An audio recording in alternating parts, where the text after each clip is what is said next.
Hello, you are listening to or watching D2Z Radio. My name is Daisy Casemore, and it is an absolute pleasure to be joined this wonderful spring morning with the one, the only Skydaddy. His Hello. EP, Anchor Chains, Plane Motors and Train Whistles is out now and described by Still Listening magazine as an exploratory, thoughtful, and tastefully harsh sophomore EP and a promising appetizer for his expected future work. Mm. Skydaddy, thank you so much for joining me. Thank you for having me, Daisy, D2Z, Georgetown, Edinburgh. Yeah, that's the full lineup. Well, Mm. I feel like there's a lot of ground to cover, and your musical history is expansive. So I think it's probably useful to start at the very beginning. So, firstly, how would you describe Skydaddy to people who haven't heard of you before? Well, I'm probably the wrong person to ask.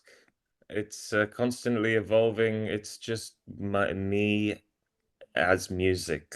Um, it's honest, raw truth. A nice, if I may say so, mix of me trying to be as musical as possible and also as unfiltered as possible. So yeah, right now Skydaddy is two EPs, and it's yeah, there's a whole lot more coming this year. Amazing, so exciting. So, Yeah. why music then to express this raw truthfulness? I guess because I've just all it's my life. That's always been what I've loved and wanted to do. So um yeah, if for me it's the easiest way of expressing myself. Yeah. And how long have you been playing music for? How did it all start for you? Um it started with the drums when I was like 11. Funnily enough, one of my least favorite bands and drummers probably inspired me. Foo Fighters.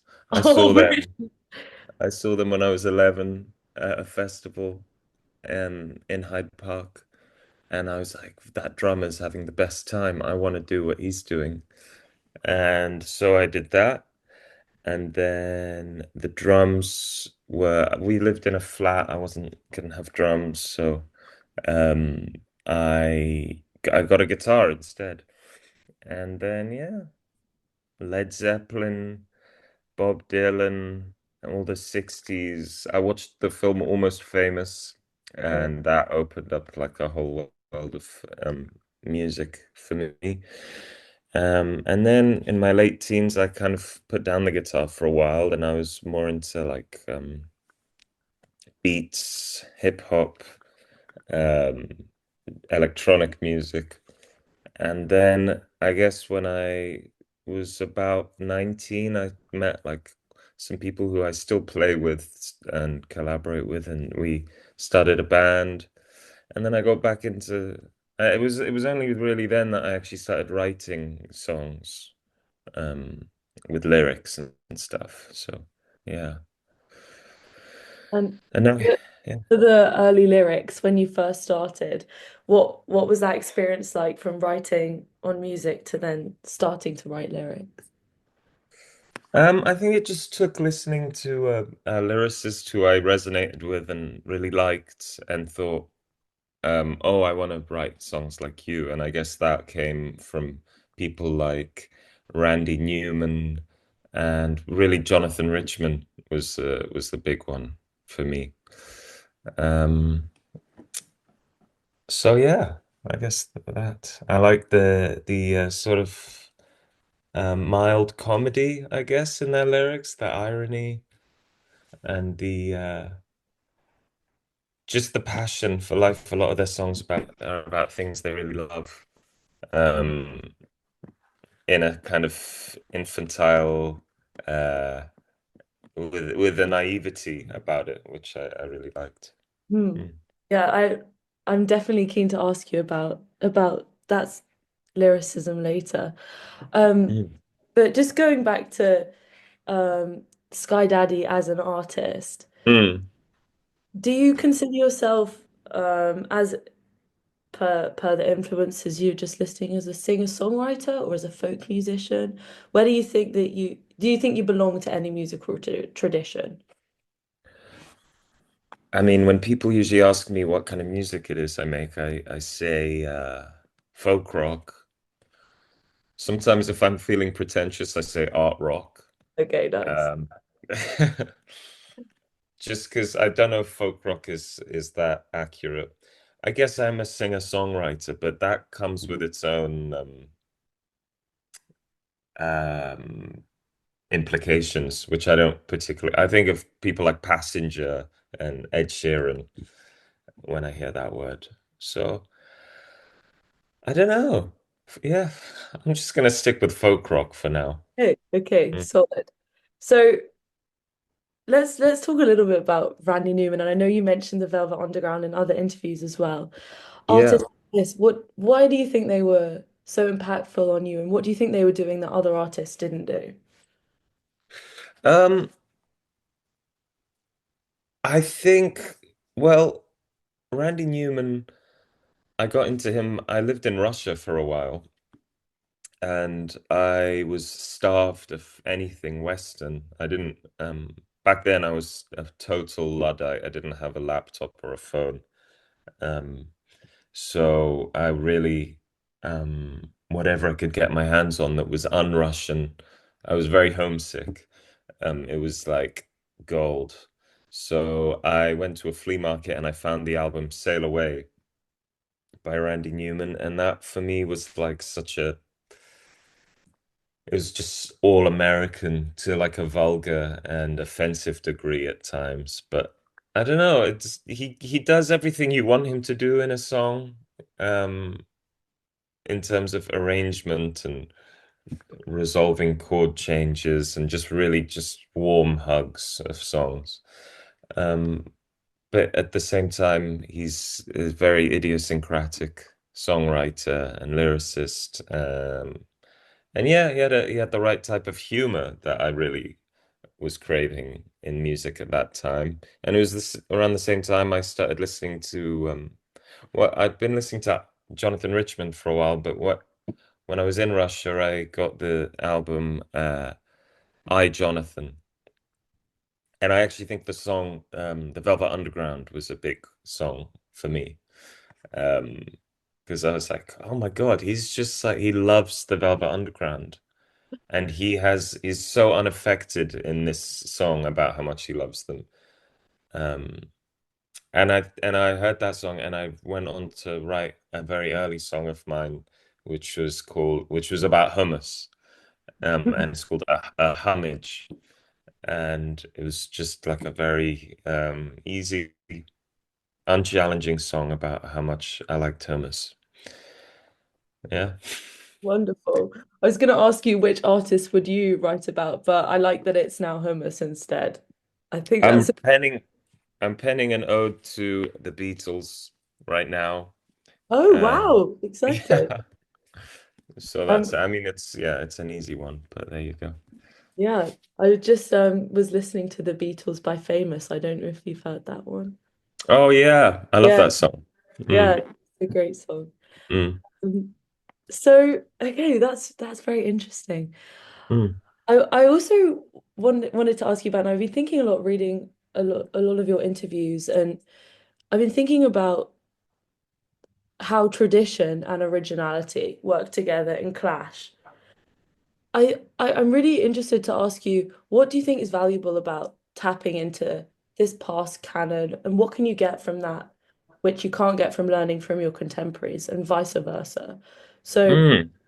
to me right now, it feels like there's a tiny bit of return to the old, and I think I'm really keen to ask you about the new film as well, and a few days ago, and why this like Luddite um attitude is emerging or is seeing some recognition today. Um, so do you think it's a I mean, there's a lot of questions in here, but do you think it's a reaction to the overwhelming technology and immediacy that's now available with music production? Um, and just to circle back, because I know I've Yeah. rambled for a bit, tradition and originality working together and clashing.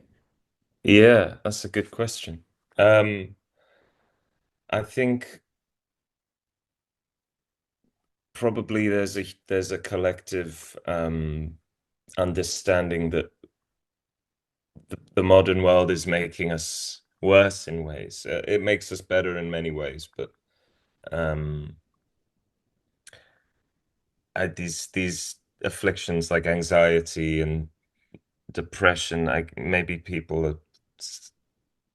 I mean, I believe that a lot of them have to do with the way we interact with the modern world, and maybe that's why there's a collective resistance to that at the moment in art and music. But I don't know, it's amazing. Like I would have never been able to, no one would know who I or a lot of artists we all really love without things like SoundCloud, which I guess is kind of dead now. But I don't know, even things like Logic and just the ability to record pretty okay sounding music at home. Um, yeah, maybe that's why. Hmm. Yeah. And in terms of the turning to the old versus Mm. looking forward towards the new, do you think there's, uh, how do you think they work together and interact in your songwriting in particular? Well, I don't, I listen to mostly old music, so I guess that's why that finds its way in. But I'm conscious of not just recycling or regurgitating that. So I listen to a lot of new music as well. But I guess the new music I listen to is not like the music I make. It's more like I suppose, yeah, like rap music, which I do really love. And I guess I take influence from that as well. I won't say exactly how, but like certain chord changes and structures have been very inspired from certain songs. Um, so I guess yeah, we're the composition of the music we make when you're a musician, or the music we listen to rather. So Mm. yeah, I suppose any song of mine that you hear, you I would be able to trace that back to one or two songs that I was like, oh shit, I want to make a song that sounds like that. Interesting. Yeah. I know Mm. that for Tear Gas, it was the Leonard Cohen song. What about on the new EP? Mm. You got any examples of influences that come from that? Um, what have we got? Albert, well, mushrooms, funnily enough, that's the thing. Often you go into it with the intention of it sounding like one thing, but then it ends up sounding quite different. I'd heard this song by Dean Blunt and Elias Runfelt of Ice Age called Smile Please, and I thought this is the best sounding song ever. But he'd sampled a John Frusciante guitar part, and I don't know, Dean Blunt just has a way of making it just sounds cool. I don't know how he does it. Um, but I tried, and yeah, I tried to do something similar. It didn't sound cool at all, but I realized I liked the chords that had come out in trying to do that, and then that became the song Mushrooms.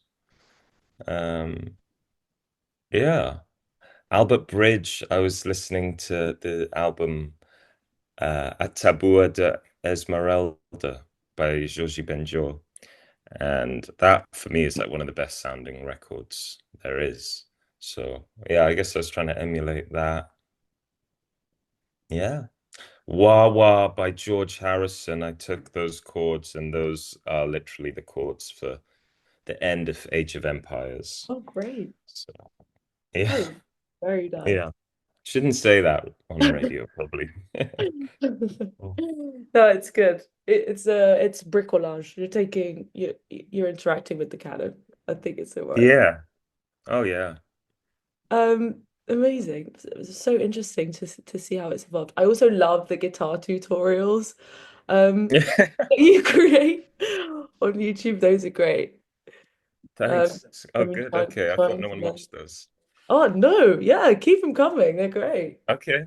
Yeah, Do you yeah. play guitar? I do. I have my Okay, two. nice. Yeah, yeah. Mm-hmm. So let's talk a little bit about artistic evolution. So Mm. a lot of your songs feature really lush or orchestral sweeping soundscapes that I also see a lot in Spang Sisters. How do you think the work Oh, with your duo with the duo there has informed your solo work? well, I learned really it was meeting Jules. He was the person who taught me how to produce and write songs in in a roundabout way. Just being around him, being in that project, really. If I hadn't had that, I probably would be doing something very different. Um, yeah, I was just in awe of Jules when I met him, and he wrote like these hits, and I was like, "What the fuck? How are you not incredibly famous?" Um, so yeah, just watching him produce for years, really helped inform, yeah, my own musical direction. But then also like we found our a meaning in what how we disagreed, and I guess that's how Skydaddy came about. I suppose I started writing music that didn't really fit into that project. We were doing a sort of pop orientated bedroom sound, Mm, uh, jangly, a lot of chorus, very produced. And I suppose I wanted to do something a bit less produced and a bit more, I don't know, sentimental in mm, a in like a in an in like in a not in like a I guess it was yeah, it's a bit maudlin, the Spang thing, which was great. I just wanted to yeah, more like long form songs. I don't know if there's any Spang songs that are over 3.5 minutes. I wanted to try do more of that. mm. Yeah. Nice. I also think you can definitely hear the shift there in the vocals on the first EP. I know Mm, you mentioned that often you do loads of takes for just the vocal parts. yeah. So what was different on that EP about? Because I know you just did tear gas in the first take. My stubborn heart, your action so silently.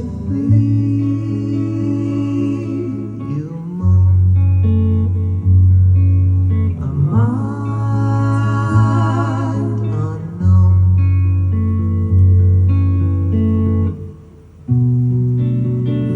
and through clenched teeth, you chastise me. Listen to me. You cry. Why would I cry? Yeah. Well, it was my first time working with like in a studio with an engineer slash co-producer, and he was very, we were doing it all to tape as well, so there were limitations. Hmm. Um, which was great. One of my favorite tunes I've put out, um, that in terms of how it sounds is Lebanon Rising. Yeah. And when we recorded it, I really hated it. I didn't want to put it on. I was gonna like take it off the record because I played it so badly. Um, and yeah, we did it a few times and I just couldn't get it right. I was playing the wrong guitar. I don't know. It felt weird. And then Nathan, who was co-producing, was just like he just gave me a piece of advice actually that I still think of even when I'm alone in my room, and it was to forget you're in a studio and imagine you're like a party trying to show a group of people this new song you made. So I did that and that helped. And so now I hear it and yeah, there's some guitar fluffs and the strings aren't always perfectly in tune, but it's got soul. And yeah, I mean, you kind of forget when you're making music that, well, I'm talking for myself, a lot of the music I hear that I love is so imperfect. Um, and so yeah, it's nice to put something out that's unpolished. Yeah, completely. I I totally agree with that. Oh, and I think this this like polished imperfection leads into what we were talking about, the old versus the new. And you said in an interview, getting lost in the source of modern trends in music.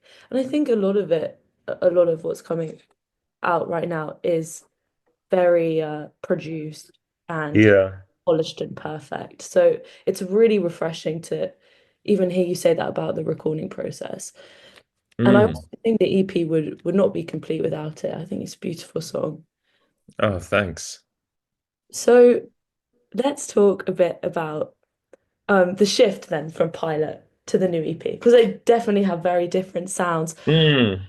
I'm very curious to learn about your how your lyricism has shifted, or if there's any habits you purposely broke or motifs you lean into, if you find yourself writing about the same thing all the time.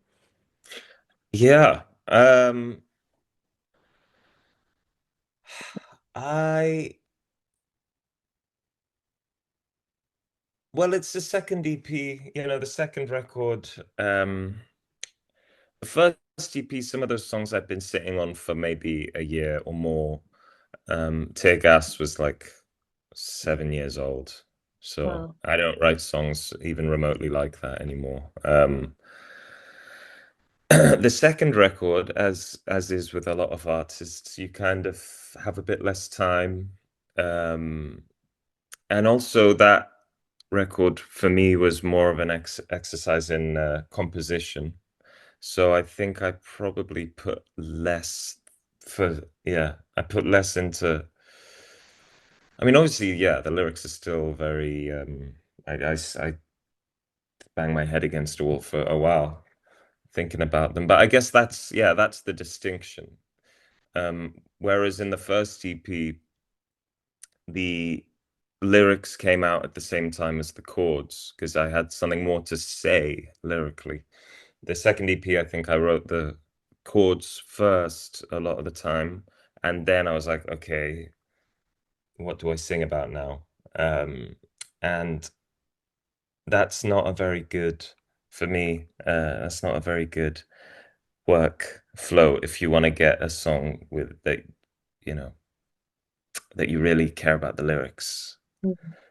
Do you know what I mean? Hmm. I mean, how did that coherence come about in the end then between the the story of the song and the song world alongside Mm. the music came first? Um, well, yeah, I just eventually you have to decide what you're singing about. Um, and once you know concretely what it is, then then it comes out pretty easily. Hmm. I'm thinking more about Age of Empires and mushrooms. Allison, actually, I'd had it for a couple years, and we even used to play it as Spang Sisters live.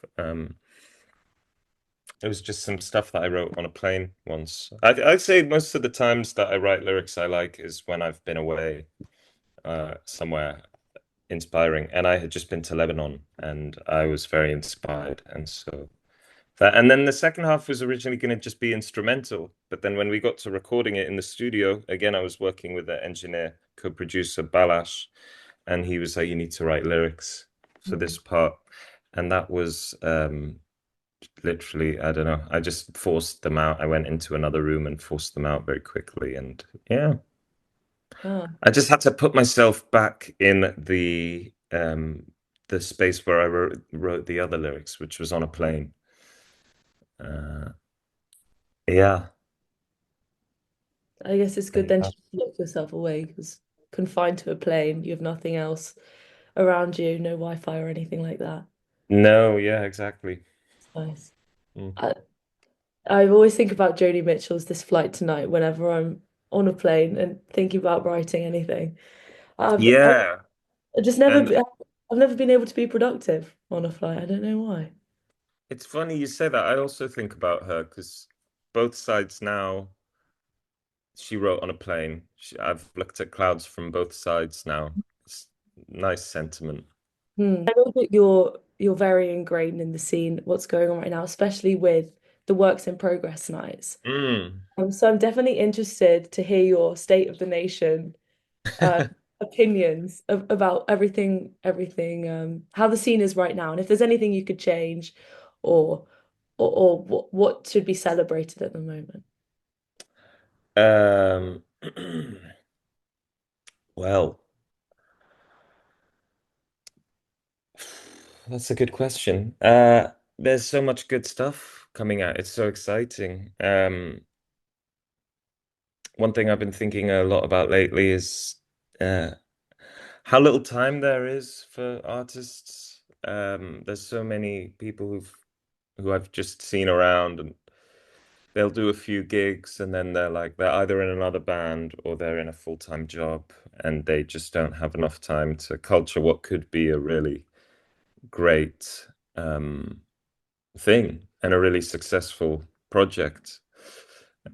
But I guess that's how it goes, you get to a certain point, which could take years, where you can put all of your time into your music. Um, but for so many, it's something you try for a while, eventually you just don't have enough time, and then but yeah, there's so much good music coming out, and even within these bands, there's like side projects. I mean, some people I'm really loving at the moment. One of my favorite acts right now is Brighton based. She's Nina Winderlind, and she plays in the New Eves, but her solo material is amazing. But yeah, I mean, they're doing really well, and I guess because of that, that won't come out for a while. Jasmine from Ugly, Jimmy Means Oh, Smut. I love her stuff so much. Um, and it's a real joy. Another band I really love is The Best Believe, which is the project of Felix Stevens, he played at a Works in Progress night through recommendation. Ethan, who goes by Ethan P. Flynn, um, put him forward to play that night. And it was just the room was transfixed. He just played one song, and in an otherwise sea of kind of melancholy folk music, it was just him on a cello and his cousin on guitar. And it was just the best pop song. It was kind of country, amazing. kind of yeah. It was like a square dance. Um, and then he played at this event I put on last weekend, and I really, yeah, have high hopes for that band. I guess the main thing that's happening right now in the scene is Guildhall. There's right now there's a lot of prog going on because so many of the bands are fronted and backed by Guildhall graduates. That's cool now, I guess, because of bands like BCNR and Black Midi. There's now a there's a newfound appreciation of musicality and Mm. skill. And I'm sure in a few years to come, there'll be a rebellion against that, and that'll be great. There'll be like, yeah, a refusal of musical skill and a new punk, which I'm here for. Yeah, Yeah, really interesting to hear you talk about coming out of art and music schools. Uh, yeah, something I've been thinking about as a university student myself. It's really Mm. interesting to, artist curation as a separate entity versus formal training. Really interesting. Um, Yeah. I also see a lot of similarities between your songwriting and Ethan P. Flynn's songwriting. Mm. And I read in an interview you mentioned that you were working on a project together, but I haven't heard anything since I read that. Is there anything in development there? Um, we we wrote a couple of songs together. But yeah, I guess we're both kind of working on other stuff. And now I live by the seaside. Um, but no, I mean, I love working with Ethan. He's great. I learned a lot from his style of songwriting. It's very methodical. It's very professional.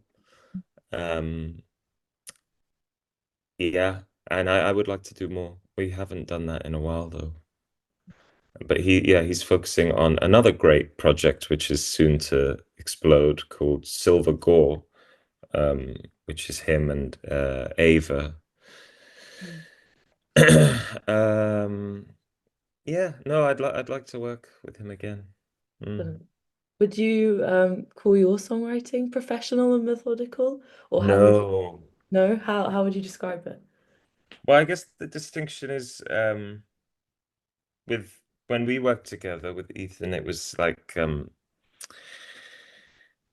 we sat down, figured out the first thing was what to write a song about, thought about some interesting things we'd heard, and then decided on something, and then yeah, wrote the lyrics, didn't write the chords, just the lyrics. And then once all the lyrics were fully written, then we picked up guitars and wrote the chords, Wow. um, which was great, yeah, because usually I don't know. I've written by just like strumming on a guitar, some chords come out that I like, and then and then there comes the labor of writing the lyrics. Hmm. Do you have any So opinions on alternative tunings? yeah, well, not really. I mean, they're nice. I Okay. use open D6 a lot at the moment, which is like open D, but instead of tuning the B string down to an A, you keep it at a B. Um, yeah, I like that. Yeah. Let's talk a little bit about the new film that came out a few days ago. Super Yeah. exciting. I really enjoyed it. With the video by Viviana Almas. Fantastic. Yes. And her work is also incredible and you can definitely see a coherence between a lot of what she's doing. It Yeah. also um it also educated me to the term Luddite, which I didn't know before. Oh, yeah. Yeah, so for those who don't know what the term means, the Oxford English Dictionary defines it as one who opposes the introduction of new technology, especially in a place of work. And it comes historically from a band of English mechanics and their friends who, in 1811 to 16, set themselves to destroying manufacturing machinery in the Midlands and north of England. Mm. I Where didn't did, even know that. well, yeah, very interesting. Okay. The the name Luddite also comes from a particular, just this one guy, Captain Ludd, um, who just went around damaging his neighbor's property, which I think is great. Yeah. So Don't tell me, try that at home, kids. oh, don't try it at home. So where did the film come from? Where did the idea start? Um, well, I saw a video that Viviana had made with my friend Hugo, Winderlind, another great band, side note. He's just released an album as Radio Anorak. Um, yeah, and I just loved it. And I gave her a call and she was like, yeah, she just was, I don't know, talked about making film in a way I hadn't thought about before. Like, for example, that film which I liked so much, she said that uh she developed the film with using chestnuts. I was like, what the fuck? Oh, Because apparently you can ferment chestnuts and then use that to develop film. Anyway, wow. I was like, I'd love to make a sort of visual movie a vision, a movie of the record. Mm, It's only like 3.5 minutes. Um, and I wanted to score something different. So it wasn't just a music video. mm, Something to just give the concept of the record uh, a bit more of a strong identity, I mm, suppose. So yeah, I just sent her like a bit of a brief about what the record was about. And then she gave it some thought, and she's used the parachute a few times in her films, and she had the idea of using a hazmat suit, and eventually I don't know, to me it seemed like the we were making this concept of someone who was you know traveling through the dystopian city in a hazmat suit in I guess like a futile attempt to live in the past, which is how I feel a lot of the time. And I think I'm coming out of that. I think I'm starting to embrace the modern world a little bit more. But anyway, yeah, and then eventually this character finds peace and fulfillment going back to human origins. We went to the Avebury Stone Circle and yeah, shot the final bit there. mm, mm, And also, shooting it on Super 8 is another ode to the old world, which is funny because that record was really an exercise in letting go of wanting to sound like, I'd never made music that sounded so modern. And that came from, yeah, working in this high-tech studio. Balash is not someone who was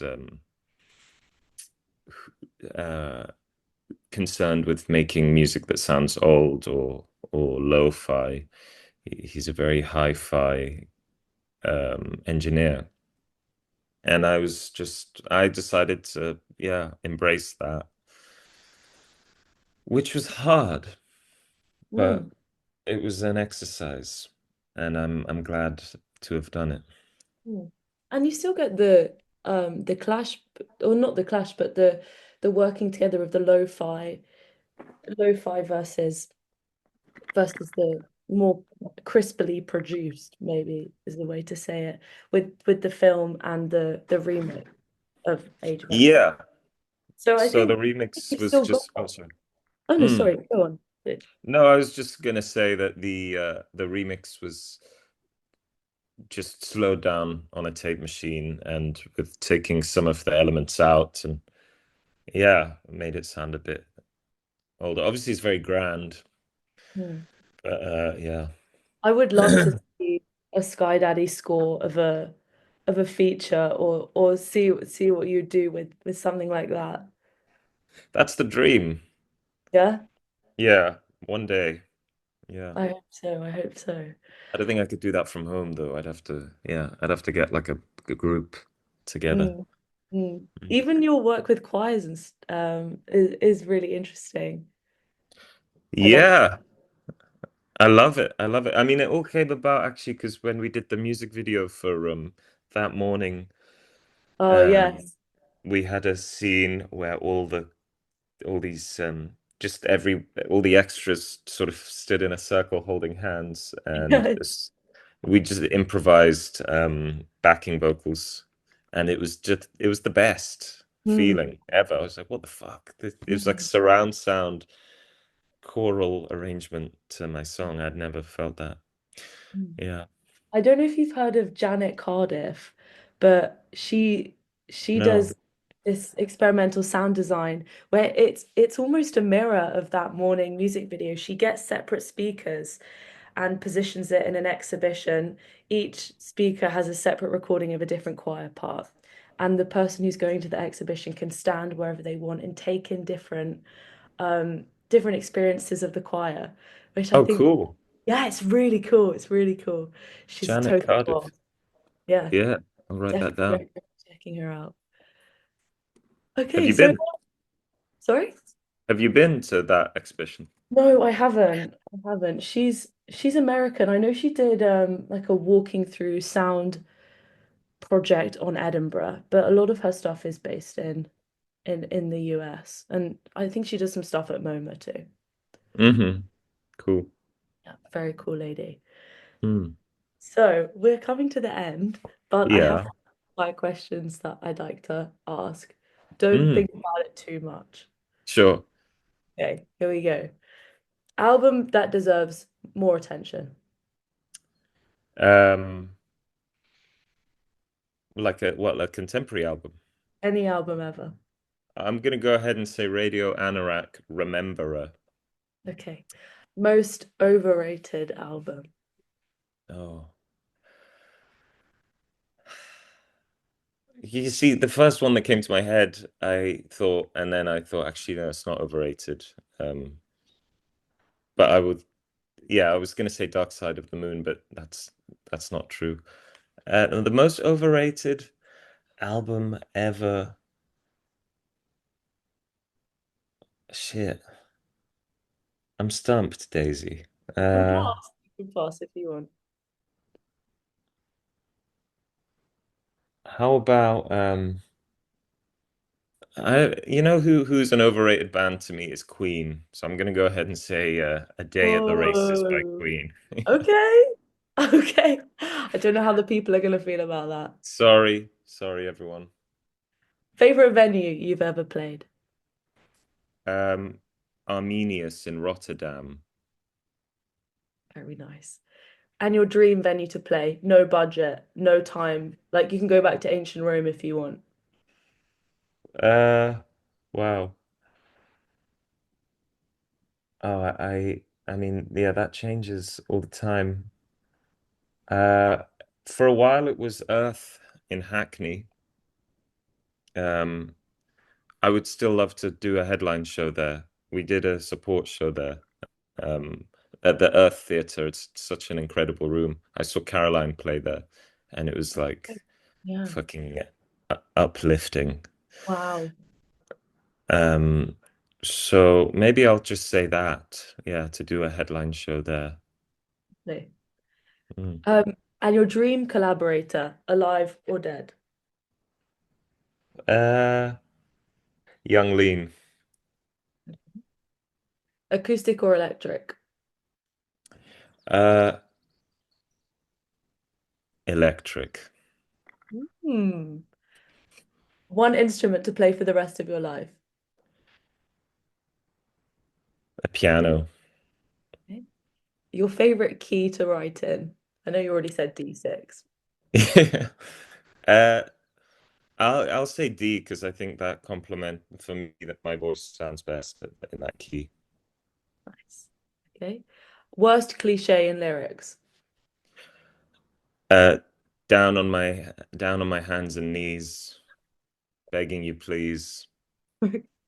Yeah. Okay. Best cliche in lyrics. Um, best cliche.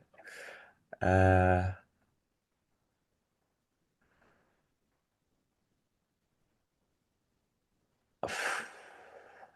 I like it when people talk about themselves in the second person, like you. Yeah. Really nice. And Mm. finally, your favorite masterpiece of anything. Um,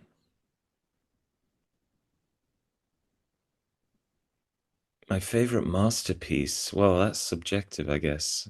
Or,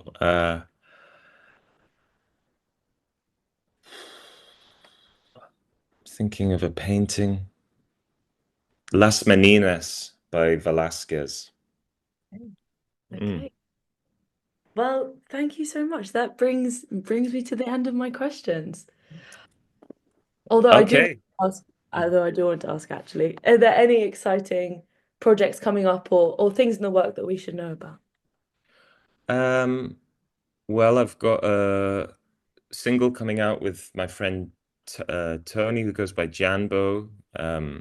That's he's a rapper from Lewisham, a good friend. He was a manager when we were Spang Sisters. Me and Tyler Cried are currently working on her solo album, which we'll actually get on with after this interview.